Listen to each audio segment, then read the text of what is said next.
Kuttippuram Kumbidi Kankappuzha regulator cum ബ്രിഡ്ജിന്റെ പ്രവൃത്തികൾ ഡിസംബറിൽ പൂർത്തിയാകും.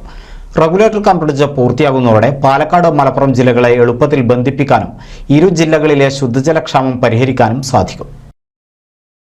കാങ്കപ്പുഴ റെഗുലേറ്റർ കം ബ്രിഡ്ജിന്റെ 29 തൂണുകളുടെയും ബീമുകളുടെയും നിർമ്മാണം പൂർത്തിയായതോടെ സ്ലാബുകളുടെ പ്രവൃത്തികളും അവസാന ഘട്ടത്തിലെത്തി. അവസാന തൂണുകൾക്കിടയിലുള്ള സ്ലാബുകളുടെ കോൺക്രീറ്റ് പൂർത്തിയാകുന്നതോടെ പാലം ഇരുകരയും തൊടും. പിന്നീട് അപ്രോച്ച് റോഡുകളുടെ പ്രവൃത്തികളും പൂർത്തിയാക്കും. ഓഗസ്റ്റ് മാസത്തോടെ റെഗുലേറ്ററിന്റെ ഷട്ടറുകളും സ്ഥാപിക്കും. ഡിസംബറോടെ പ്രവൃത്തികൾ പൂർത്തീകരിക്കാനാണ് ശ്രമിക്കുന്നത്. 2025 ജനുവരി മാസത്തിൽ തന്നെ Kankappuzha regulator cum bridge commission ചെയ്യാൻ കഴിയുമെന്നാണ് അധികൃതരുടെ പ്രതീക്ഷ. കാങ്കപ്പുഴ റെഗുലേറ്റർ പൂർത്തിയാകുന്നതോടെ ഇരുകരയും വികസന കുതിപ്പ് നടത്തുമെന്നാണ് പ്രതീക്ഷിക്കുന്നത്.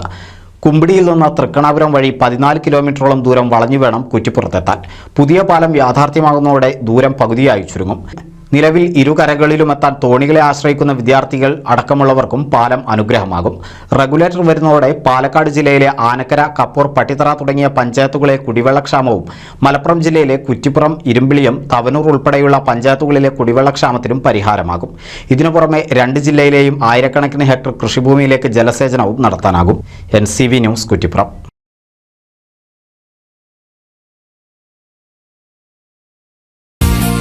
നൂതൻ ഫാൻസി ഓർണമെന്റ്സും cosmetic collection, new born baby ഐറ്റംസിന്റെ എക്സ്ക്ലൂസീവ് കൗണ്ടറുകളുമായി കൽപ്പക വെഡ്ഡിംഗ്സ് സജ്ജമായിരിക്കുന്നു.